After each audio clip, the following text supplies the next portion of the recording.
Vamos a hablar de cómo podemos encontrar esperanza en el tiempo de Navidad, o cómo podemos encontrar esperanza a través de la historia de Navidad. Yo sé que para muchos de nosotros, para quizás varias familias o varios de nosotros en caso particular, estos últimos años quizás hemos experimentado circunstancias en las que ha venido el desaliento o la tristeza a nuestras vidas. Y no le voy a pedir que levante la mano.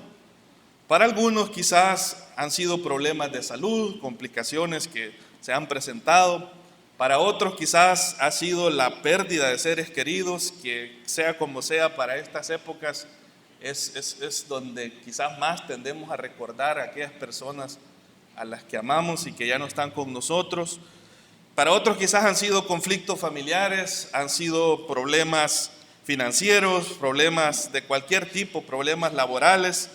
En fin, creo yo que en estos últimos 2 años hemos estado rodeados de malas noticias. Usted estará de acuerdo con eso, ¿verdad? En estos últimos 2 años las malas noticias pues han estado a la orden del día. Es cuestión, hermano o hermana, que usted vea los noticieros. ¿De qué nos hablan los noticieros? ¿De cosas buenas?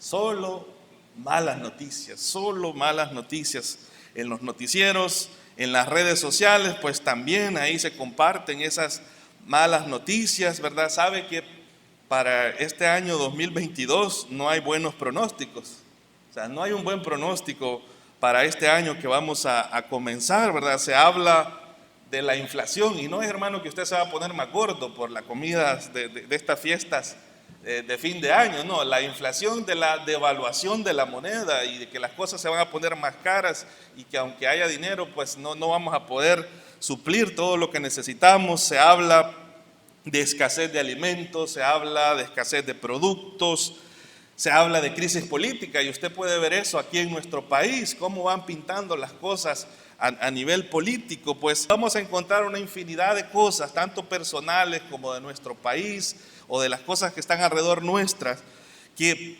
pareciera que conspiran en contra nuestra para que llegadas estas fechas en las que tradicionalmente celebramos el nacimiento del Señor, el fin de año o el comienzo del nuevo año, pareciera que todo conspira para que no encontremos motivos para estar alegres y estar agradecidos con el Señor. Quizás ese sea el caso de algunos que están aquí en esta noche o de algunos que están escuchando el mensaje allá en sus casas. No encuentran algún motivo para estar alegre y usted quizás en su interior ha dicho, no, yo no, ¿cómo voy a estar alegre? ¿Cómo voy a estar contento? ¿Cómo voy a agradecerle al Señor si me está pasando esto, si estoy viviendo esto, si no tengo esto, si estoy metido en este ambiente tan complicado? Pues le tengo una buena noticia, hermano. Aunque todas esas cosas pasen, eso no debe de afectarnos a nosotros los creyentes. No le estoy diciendo que nosotros seamos insensibles, no. Pero para nosotros, hermanos, para los creyentes, los que hemos puesto nuestra fe en el Señor Jesucristo, es cuestión que dejemos de enfocarnos en nosotros mismos y en las cosas que nos pasan y en las cosas que nos duelen. Y es cuestión de que consideremos que un día nuestro Salvador, ese Dios altísimo, ese Dios santo, ese Dios todopoderoso, un día nos amó tanto que fue capaz de descender del cielo, tomar forma humana, venir a esta tierra, vivir una vida santa y perfecta que ni usted ni yo podíamos vivir y que ofreció su propia vida en rescate por nuestros pecados, ¿verdad? Eso, al recordar eso, al tener conciencia de ese hecho tan grande de amor, de entrega del Señor, esa muestra de gracia, de misericordia de Dios a través de la venida de Cristo aquí a la tierra, debe ser motivo más que suficiente para traer gratitud y traer esperanza a nuestros corazones, por encima, hermano, de cualquier cosa que nos haya tocado vivir este año. Amén.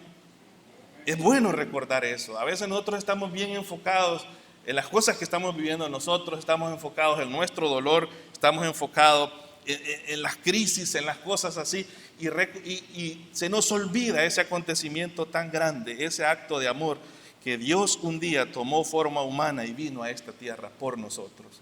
Amén. Por eso Por eso decidí no hablar del divorcio el día de hoy, y por eso vamos a hablar de la esperanza que recibimos a través de la Navidad, o la esperanza que podemos encontrar en la Navidad. Y le voy a pedir que vaya en su Biblia a Mateo capítulo 1. Vamos a leer ese acontecimiento singular que nos narra Mateo ahí, en ese capítulo 1, versículos del 18 al 25.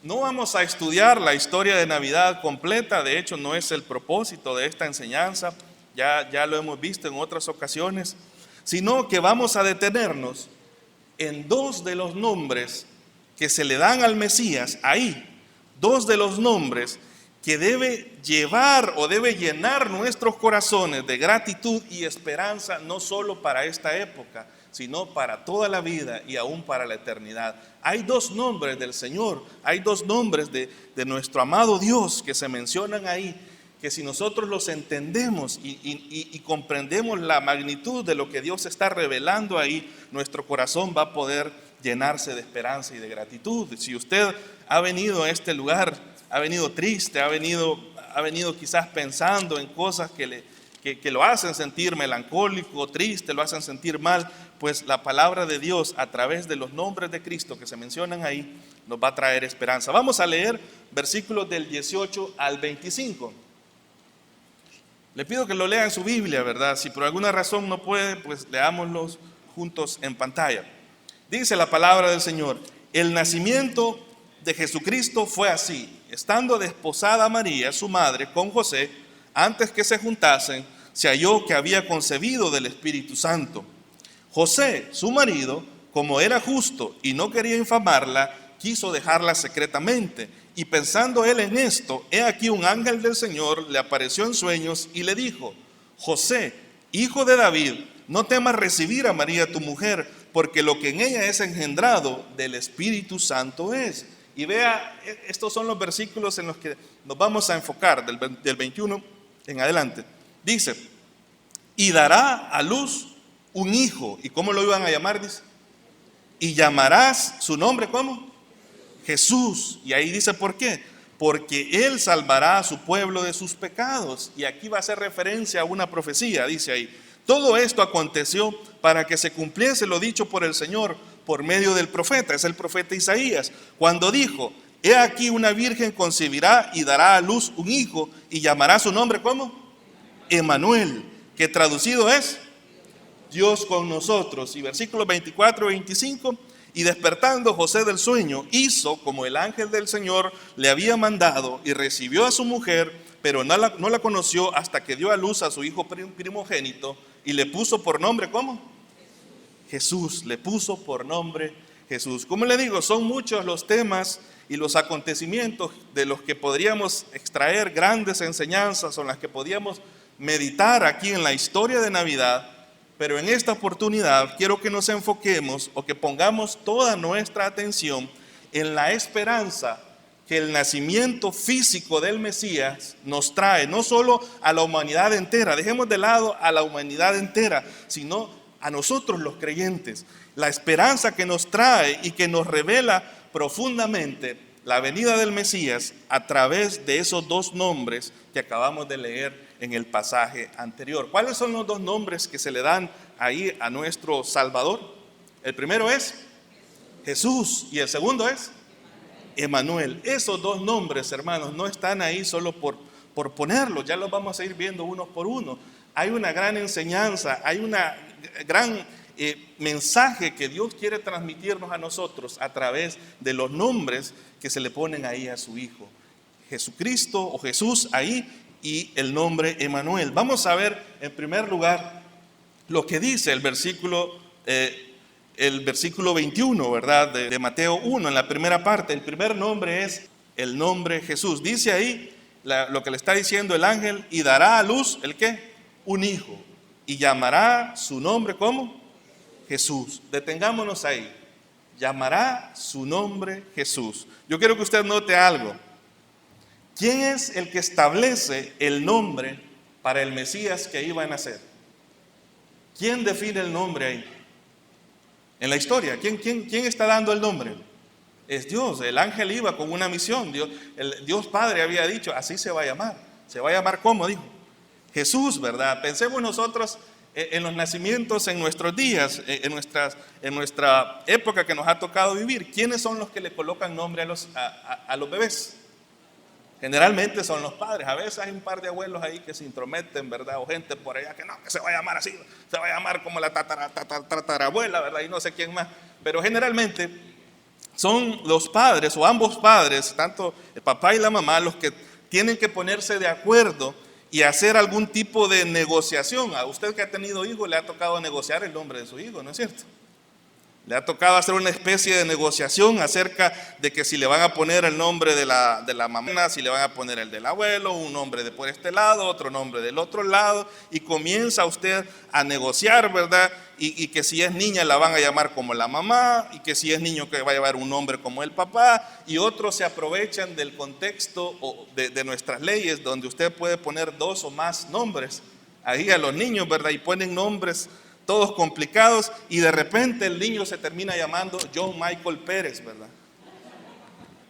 John porque el papá vivió en Estados Unidos y le gustaba el nombre John. Y Michael porque la mamá admiraba a alguien ahí en la televisión que se llamaba Michael J. Fox. Le voy a poner Michael. Entonces, ni vos ni yo, John Michael, y hereda el apellido Pérez, ¿verdad? John Michael Pérez termina llamándose el niño. Y eso sucede hoy en día cuando la gente va a colocar nombres. Antes la gente colocaba nombres en base a lo que caía en el calendario, ¿verdad? Y ahí le tocaba a usted llamarse, no sé, Eulagio, ¿verdad? O no sé qué, como dijera el calendario. Ahí pobrecito el niño o la niña porque ese nombre le tocaba. Pues esto, hermanos, no ocurría así en la cultura judía. No había una negociación entre el padre y la madre para determinar el nombre del niño. Eso es muy importante que nosotros lo sepamos. En la cultura judía, el nombre era algo tan importante que no podía tomarse a la ligera, ¿sabe? Porque el nombre estaba asociado muchas veces con el destino de la persona. Era una especie de profecía, a veces el nombre de lo que le iba a acontecer a la persona, o a veces el nombre, y usted lo va a leer bastante en el Antiguo Testamento, el nombre estaba asociado con cualidades de la persona, ¿verdad? A veces era con el destino o con las cualidades de las personas. Pero al fin de cuentas, en la cultura judía, era el padre quien tenía la autoridad final para poder decidir o establecer cómo se iba a llamar el hijo. Era el papá el que iba a decir, así se va a llamar. Recuerde usted, por ejemplo, el caso de ese otro pariente del Señor Jesús, de Juan el Bautista. A pesar de que fue Dios quien le estableció su nombre por medio del ángel Gabriel, cuando el niño había nacido, y usted recuerda que Zacarías estaba mudo, ¿verdad? ¿Y qué hizo la gente? ¿A quién le preguntó por el nombre? Si quiere, leámoslo aquí en pantalla. Eso usted lo puede buscar en Lucas 1, versículos 62 y 63. ¿Quién es el que le va a definir el nombre al niño en la cultura judía? Vea ahí. Entonces dice, preguntaron por señas a su padre cómo le quería llamar. Le preguntan ahí a Zacarías, ¿y qué dice él? Y pidiendo una tablilla, escribió diciendo, ¿cómo digo? Juan es su nombre. Y todos se maravillaron. Ya la mujer les había dicho, no, se va a llamar Juan, pero ¿quién era el que iba a establecer el nombre? Era el padre. El padre era el que tenía la autoridad de definir el nombre. Ahora, ¿por qué es importante que sepamos eso? Volvamos a nuestra historia del nacimiento del Señor Jesús, ahí en Mateo capítulo 1. Nosotros vemos ahí que ni María, que es la madre biológica del Señor, ni José, que es su padre adoptivo, le establecieron el nombre al Mesías. ¿Quién dio el nombre, hermanos? Dios lo había establecido. Y el ángel simplemente está comunicando. Le dijo, y llamarás su nombre, ¿cómo le dijo? Llamarás su nombre Jesús. En el caso de Jesús, en el caso de este nacimiento sobrenatural, fue Dios, su Padre. Oiga bien, ¿quién establece el nombre? El Padre. ¿Y quién es el Padre ahí del Mesías que va a nacer? Es Dios mismo. Es Dios, su Padre, el Dios eterno, quien determinó que el nombre de ese Salvador, de ese Mesías, que iba a partir la historia y que iba a transformar el mundo entero y nuestras vidas, que su nombre iba a ser Jesús, hermano. Iba a ser Jesús, y ese nombre encierra parte del gran propósito que este niño tenía al venir a esta tierra por primera vez.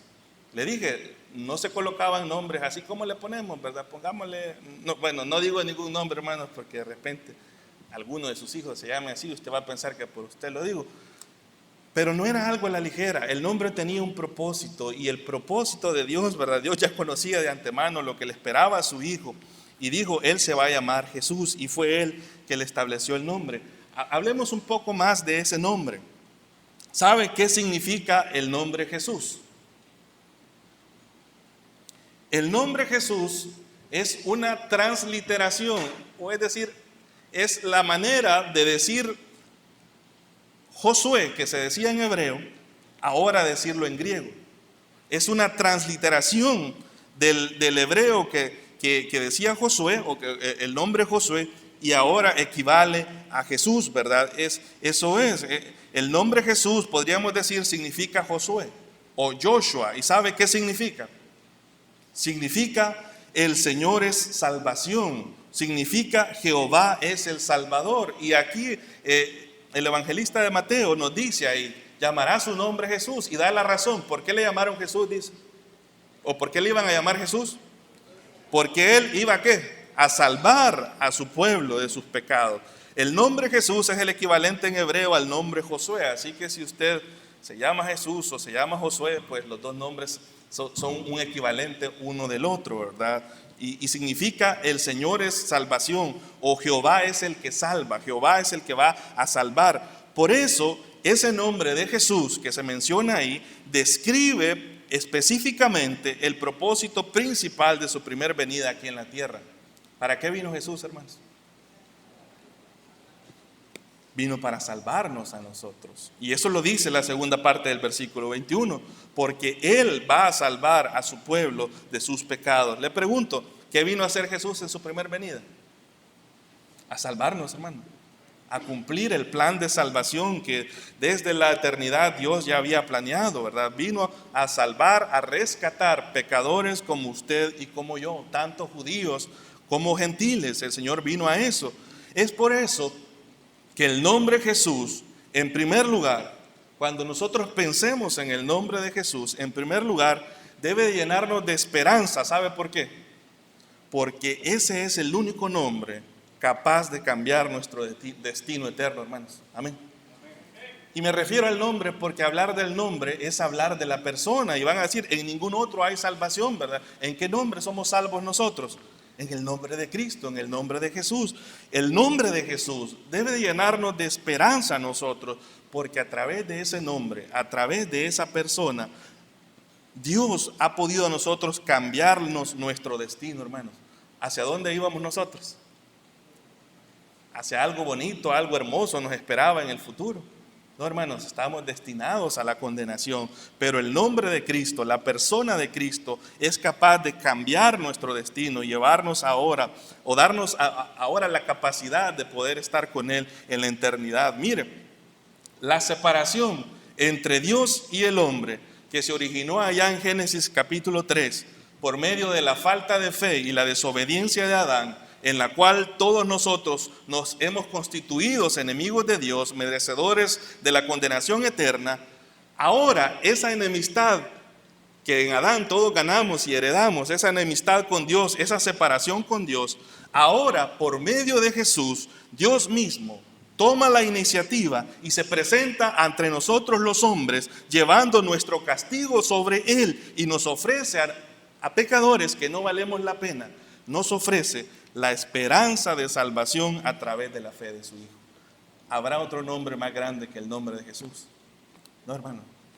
Valore ese nombre, respete ese nombre, ame ese nombre, porque es gracias a Cristo, gracias a Jesucristo, a lo que Él es y lo que Él hizo, que nuestro destino eterno ha sido cambiado. Mire, eso nos lo recuerda el apóstol Pablo en Romanos 5.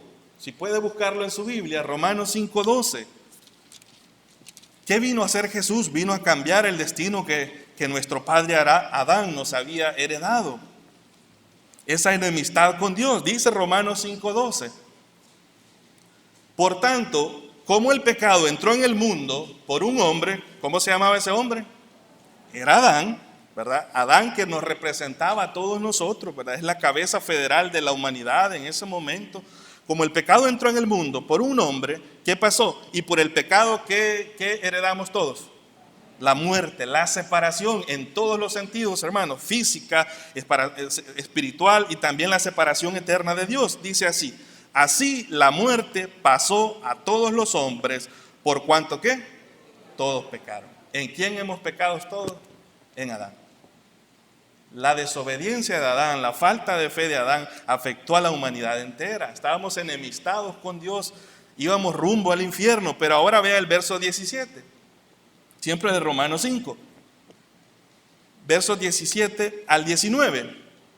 Aquí viene la parte de lo que Cristo vino a hacer. Aquí viene la parte de lo que el nombre Jesús vino a hacer por nosotros. Dice así: pues si por la transgresión de uno reinó la muerte, es decir, por Adán, mucho más reinarán en vida por uno solo, Jesucristo, los que reciben la abundancia de la gracia y del don de la justicia. Así que, como por la transgresión de uno vino la condenación a todos los hombres, de la misma manera, por la justicia de uno, oiga bien, no es la suya ni la mía, por la justicia de uno vino a todos los hombres la justificación de vida eterna. Y el versículo 19 dice así: porque así como por la desobediencia de un hombre los muchos fueron constituidos pecadores, así también por la obediencia de uno los muchos serán constituidos ¿qué? Justos. ¿Qué vino a hacer Jesús? A salvarnos de esa herencia, a restituir lo que Adán perdió. Cristo vino aquí a tomar el lugar nuestro y a decir: bueno, esto es lo que Adán no pudo hacer, ahora yo lo voy a hacer en lugar de ustedes. Yo voy a ser su Salvador. Es gracias a Jesús que gente imperfecta, que gente que no vale la pena, como usted y como yo, es gracias a Él que ahora nosotros podemos ser presentados justos delante del Padre y poder heredar ahora la vida eterna y poder tener acceso a la presencia de Dios. Da gracias a usted a Dios por el nombre de Jesús, hermano. No hay nombre más grande que el nombre de Cristo. Sí, el nombre más valioso para un cristiano debería ser el nombre de su Salvador, el nombre de Jesús, nuestro Salvador. El nombre Jesús significa Salvador, significa Dios es nuestro Salvador. Pero específicamente, y quiero mencionarle rápido esto, específicamente Jesús vino a esta tierra a salvarnos de tres cosas, hermano. Y quiero que las veamos rápido. ¿Sabe cuál es la primera cosa de la que Jesús nos vino a salvar? Él vino a salvarnos de la pena del pecado. No busque el pasaje, pero usted sabe lo que dice Romanos 6:23. ¿Qué dice Romanos 6:23? Porque la paga. Porque la paga del pecado es muerte. La paga del pecado es muerte. ¿Cuál es la pena para el pecado, hermano? La muerte, la separación. ¿Qué merecíamos nosotros? La muerte, la separación del Señor. Tenemos la muerte física, que es un recordatorio de ese pecado, de esa desobediencia, de esa falta de fe en el Señor, de nuestro antepasado Adán. Pero el Señor ha venido a esta tierra para salvarnos de la pena del pecado, de la muerte eterna, la separación eterna entre Dios y nosotros. Pues ¿sabe qué hizo Jesús al venir a esta tierra? Jesús pagó la pena de su pecado, hermano, y la pena de mi pecado. Él llevó en su propia carne el castigo de mi injusticia, el castigo de nuestra maldad. Él la llevó en su propia carne, la sufrió en su cuerpo, y gracias a Él podemos estar seguros, usted y yo, que al morir o al ser arrebatados vamos a tener acceso a la presencia de Dios por la eternidad. Hay un pasaje, si quiere leámoslo en pantalla, y este es un pasaje muy explícito que habla de cómo Jesús pagó la pena por nuestros pecados. Isaías 53:5. Dice la palabra de Dios así: mas Él, hablando de Jesús, ¿verdad? En sentido profético aquí, mas Él herido fue, ¿por qué? Por nuestras rebeliones. Molido, ¿por qué? Por nuestros pecados. Y mire lo que dice ahí el profeta: el castigo de nuestra paz, es decir, lo que merecíamos nosotros, y quien hizo posible la reconciliación nuestra con Dios fue Cristo, pero Él tuvo que pagar, hermano. Lo que usted y yo teníamos que sufrir, ¿quién lo sufrió? Lo sufrió Él. Y dice ahí: y por su llaga fuimos nosotros curados. Cristo vino a esta tierra, en primer lugar, para librarnos de la pena del pecado, para librarnos de esas consecuencias eternas del pecado. Él sufrió el castigo en su propio cuerpo, sufrió lo que usted y yo tendríamos que sufrir, lo sufrió Él para poder salvarnos a nosotros y librarnos de eso. La segunda cosa de la que Cristo nos ha librado, ha venido a salvarnos, ¿sabe de qué más nos salva Cristo? Nos salva de la pena del pecado, la condenación eterna, muy bien. Nos salva ahora del poder del pecado. Y eso es algo que Cristo está haciendo continuamente en la vida de los creyentes, ¿sabe? Cristo está continuamente salvándonos. Ahora ya no de la pena del pecado, porque nuestro destino a través de la fe en su sacrificio, en su sangre, ha sido cambiado gracias al Señor.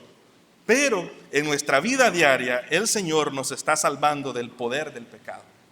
Le explico rápidamente. ¿Cómo puede el creyente vivir ahora agradando a Dios? ¿Lo puede hacer en sus propias fuerzas? No puede hacerlo en sus propias fuerzas. ¿Sabe qué necesitamos nosotros? Necesitamos un Salvador para poder vivir en santidad. Y ese Salvador no es ni más ni menos que el mismo Señor Jesús. Él nos está continuamente salvando del dominio, del poder del pecado. ¿Sabe por qué ahora nosotros podemos decirle no al pecado? Dice la Biblia que la situación nuestra antes de creer en Jesús, éramos como esclavos de ¿quién? Del pecado. Un esclavo está completamente sujeto a lo que su amo diga, pero ahora en Cristo Él nos ha dado libertad, nos ha dado la presencia de su Espíritu Santo y nos ha dado el poder para decirle no al pecado. El Señor nos está continuamente salvando del poder del pecado. ¿Quiere decir esto que el cristiano no va a pecar? ¿Cómo no? Va a decir Juan, el que diga que no ha pecado es mentiroso, ¿verdad? Todos nosotros pecamos, pero ahora tenemos la capacidad para decirle no. Usted, por muy fuerte que sea la tentación, usted debe de recordar que ahora, por medio de lo que Cristo hizo por usted, usted tiene la capacidad de decir no. Antes usted a todo decía sí, ¿verdad? Sí, que vamos a hacer esto, que vamos a tomar, que vamos a practicar estas cosas. Usted decía sí, porque el pecado es su amo. Pero Cristo ahora nos está salvando continuamente del dominio del pecado. Vamos a avanzar. Bueno, hay un pasaje ahí en Romanos 6, 17 y 18. Si quieren, vamos a leerlo rápido. Pero gracias a Dios que aunque erais esclavos del pecado, habéis obedecido de corazón aquella forma de doctrina a la cual fuisteis entregados, es decir, al Evangelio, y libertados del pecado, vinisteis a ser siervos de justicia. Cristo nos está liberando del pecado. Él está continuamente salvándonos. El nombre de Jesús nos recuerda que Él nos está ayudando a nosotros a vivir en santidad. La tercera cosa es que Jesús nos salva o nos salvará de la presencia del pecado. Aunque sabe que para Dios esto ya es un hecho. Usted habrá leído allá en Efesios capítulo 2, ¿en dónde nos ve sentados el Señor? ¿Sentados en dónde dice? En los lugares celestiales con Cristo. Él nos ve glorificados. Para nosotros todavía eso no ha llegado, ¿verdad? Para Dios es algo consumado, es algo que ya está hecho. Pero debemos de saber que el nombre Jesús nos habla también de que un día vamos a ser salvos de la presencia del pecado en nuestro ser. Yo no sé cuántas veces usted ha querido ser salvo de la presencia del pecado, de esa lucha que tenemos nosotros internamente, ¿verdad? Por obedecer a Dios, que está la carne por un lado, lo que queremos hacer nosotros, lo que dice la Biblia, y esa cuestión que tenemos en nuestro interior va a ser resuelta, o ya sea que nos muramos y estemos en la presencia del Señor, o ya sea que seamos transformados, ¿verdad? Recibamos ese cuerpo glorificado a través del arrebatamiento. Dice Filipenses capítulo 3 versículos del 20 al 21, leámoslo rápidamente.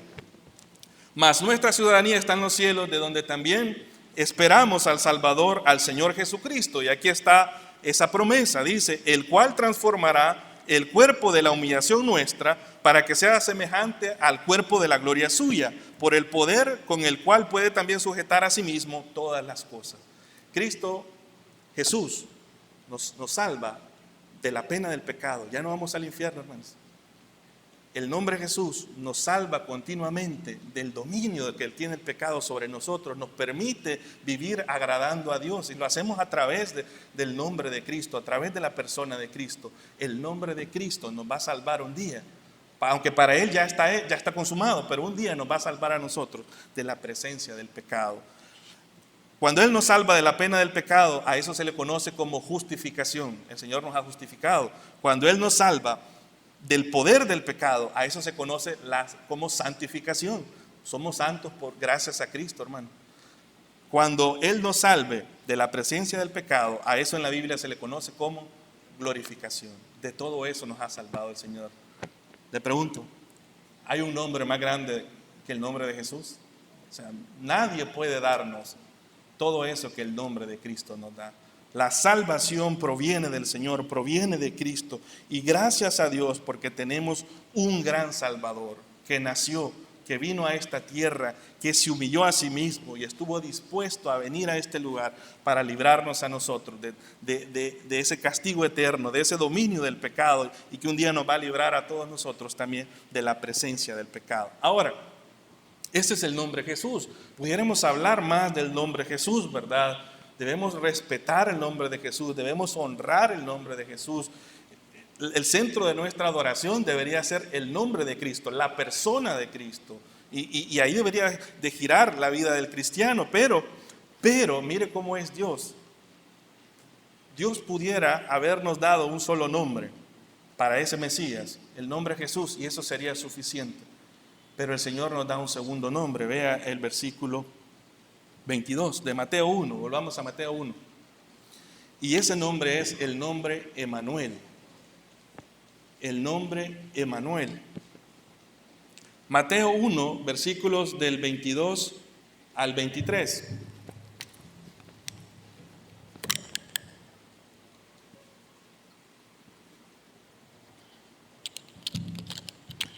Dice la palabra de Dios: todo esto aconteció para que se cumpliese lo dicho por el Señor por medio del profeta. El profeta es Isaías, 700 años antes.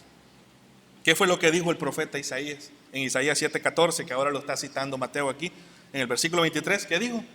He aquí, una virgen concebirá y dará a luz un hijo, y llamarás su nombre Emanuel, que traducido es Dios con nosotros.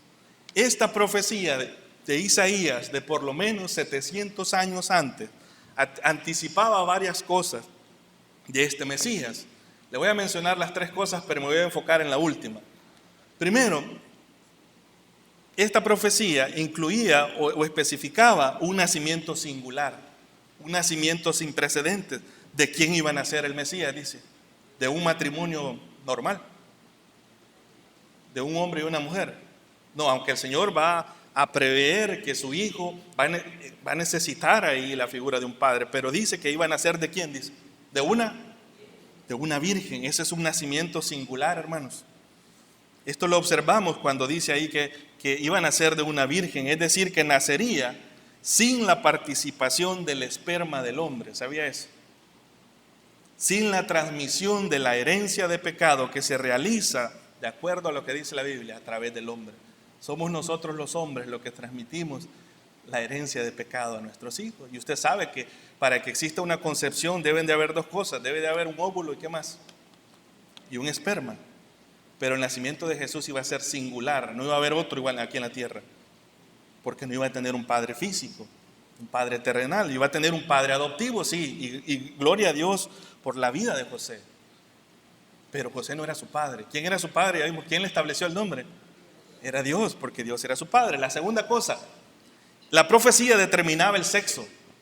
No dijo van a ser una niña o un niño, ¿verdad? Si usted anda diciendo esa estupidez. Solo hay niño y hay niña, hermano. No dijo ahí el profeta va a ser una niña, o lo voy a dejar ambiguo para que ahí lo que salga, ¿verdad? O que se decida después. No, dice que van a ser, ¿qué dice? Dará a luz el ¿qué dice? Un hijo. Está haciendo referencia a que el sexo del Mesías iba a ser masculino, iba a ser un hombre. Eso es importante. ¿Sabe por qué es importante? Porque si nos remontamos a los sacrificios del Antiguo Testamento, usted sabrá que dentro de los requisitos para poder sacrificar ahí era que muchas veces era que era un cordero, pero el sexo, la ley lo decía, ¿qué sexo tenía que ser?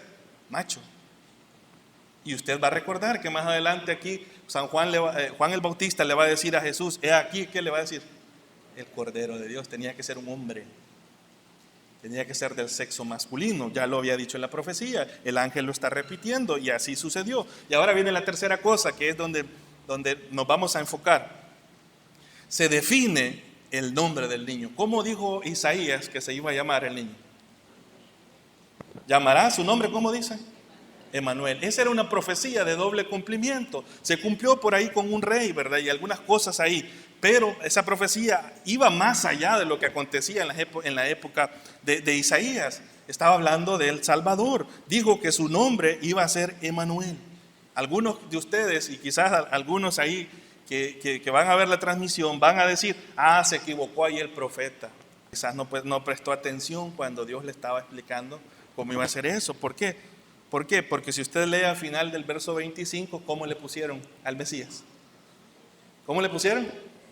Jesús. Pero ¿por qué Isaías dice que su nombre iba a ser Emanuel? ¿Se equivocó el profeta? ¿Falló Dios ahí? Por supuesto que no, hermanos. La profecía de Isaías 7:14 se cumplió literalmente. ¿Sabe por qué? Yo le pregunto a usted, Jesús es nuestro Salvador, sí, ¿verdad? Amén, gloria a Dios. Pero ¿qué más es Jesús, hermano? ¿Qué es Jesús? Jesús es Dios. Jesús es Dios mismo habitando entre los hombres. ¿Y qué es Emanuel, hermanos? Ahí dice que es Emanuel. ¿Qué significa Emanuel? Dios entre nosotros. Jesús es Emanuel, hermano. Jesús es Dios habitando, morando entre nosotros los hombres. Mire, leamos rápidamente, si quiere leámoslo aquí juntos. En Juan 1:1, el apóstol Juan nos va a hablar de ese hecho incomprensible, de cómo Dios se puede hacer hombre. Dice ahí San Juan 1:1, en el principio era el verbo, y el verbo era con Dios. Pero, ¿qué era ese verbo? Y el verbo era Dios. Verbo es uno de los nombres que se le da a Jesús ahí. Vea versículo 14. Veámoslo juntos ahí en San Juan 1. Dice, y aquel verbo, ¿qué era ese verbo? Dijo en el 1, era Dios. Aquel verbo que era Dios, ¿qué pasó? Fue hecho carne. Y eso es lo que celebramos nosotros en la época de Navidad. No celebramos una fecha en particular, celebramos ese acontecimiento histórico indispensable, hermanos, porque no hay salvación sin la encarnación de Cristo. Usted no puede desligar la salvación del ser humano sin la encarnación de Cristo, porque Adán lo perdió. Entonces tendría que venir un segundo Adán a recuperar lo que se había perdido allá en Génesis 3. Necesitamos la encarnación de Jesús. Dice ahí, y aquel verbo fue hecho carne, pero me gusta lo que dice San Juan, ¿qué dice ahí? Y habitó entre nosotros. ¿Qué significa Emanuel, hermanos? Dios con nosotros. ¿Quién es el verbo? Es Dios, es Jesús. ¿Y qué hizo Jesús? Dice ahí Juan, habitó entre nosotros. Puede ver usted la correlación ahí de estos textos. Y dice Juan, ¿verdad? Va a añadir más. Y vimos su gloria. Gloria como del unigénito del Padre, lleno de gracia y de verdad. No hay nadie como Cristo. Como Cristo solo el Padre, hermanos. Él es el reflejo de la gloria de Dios, el resplandor de la gloria de Dios. La revelación perfecta de Dios la tenemos nosotros a través de la persona de Jesucristo. Ahora, preste atención a esto. La Biblia nos enseña que Jesús es verdadero Dios y verdadero hombre. La mejor forma de describir las dos naturalezas de Cristo es a través de esa definición. Jesús es verdadero Dios y verdadero hombre. No vamos a explicar eso, ¿verdad?, a profundidad. El nombre Emanuel describe el hecho de que Dios mismo se identificó con nosotros, de que Dios mismo nos amó tanto que vino personalmente en forma humana para salvarnos. Y no solo eso, hermanos, esta es la parte que nosotros nos olvidamos en la historia de Navidad, y es una de las partes de la que yo he podido aprender mucho mientras preparaba este mensaje.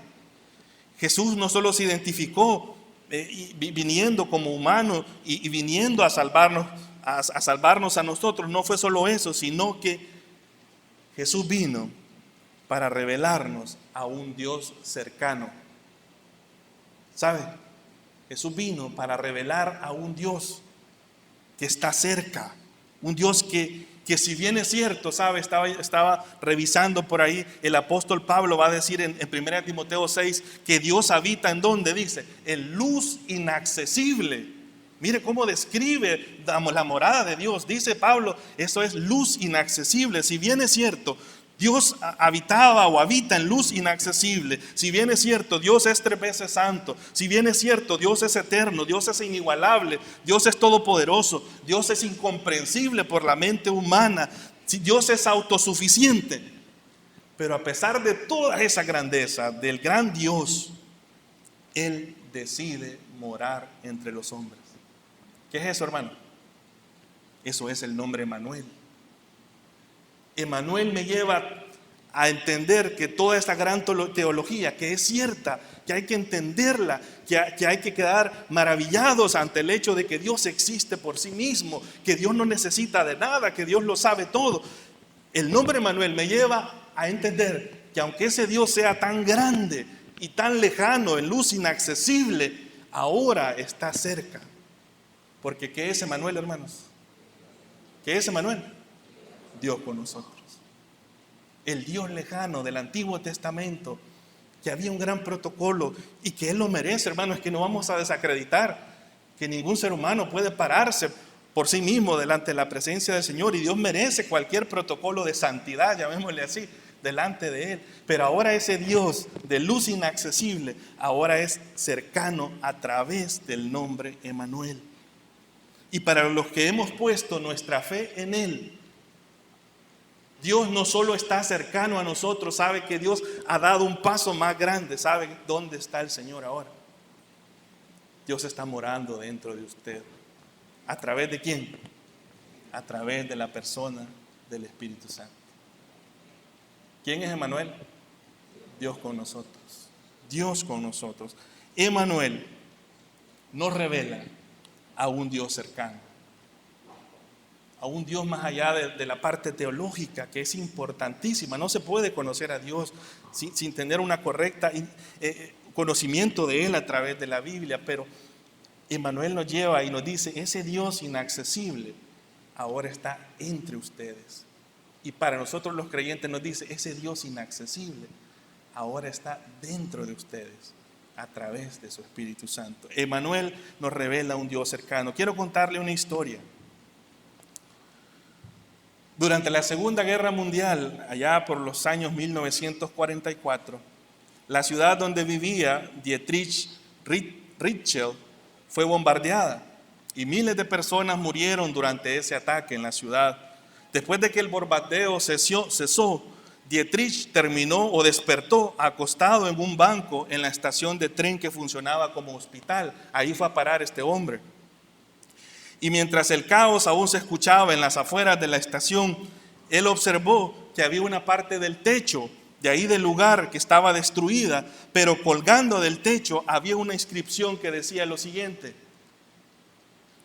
La inscripción que él leyó, ¿verdad? Acostado ahí, decía esto, mira, en medio de los escombros que estaban ahí, que se lograban ver, decía, más allá de las estrellas debe vivir un Padre misericordioso.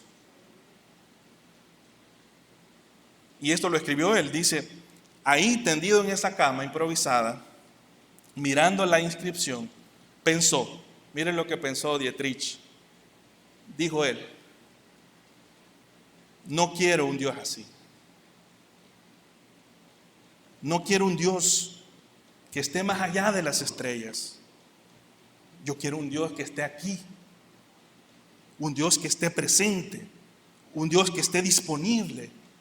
Quiero un Dios que me conozca y que sepa en qué situación estoy. Eso dijo Dietrich al leer ese rótulo. Ahora, a simple vista, esto que él dijo o esto que les acabo de leer parece una queja irreverente, ¿no le parece? Parece un atrevimiento decir eso. Pero siendo sinceros, hermanos y hermanas, siendo sinceros, eso es quizás lo que muchos de nosotros en ciertas temporadas de nuestra vida, en momentos difíciles, también hemos llegado a pensar, ¿no es cierto? Porque sí necesitamos un Salvador, hermanos. O sea, gloria a Dios por el nombre de Jesús. Gloria a Dios porque Él nos ha salvado. Necesitamos un Salvador. Pero ¿sabe qué más?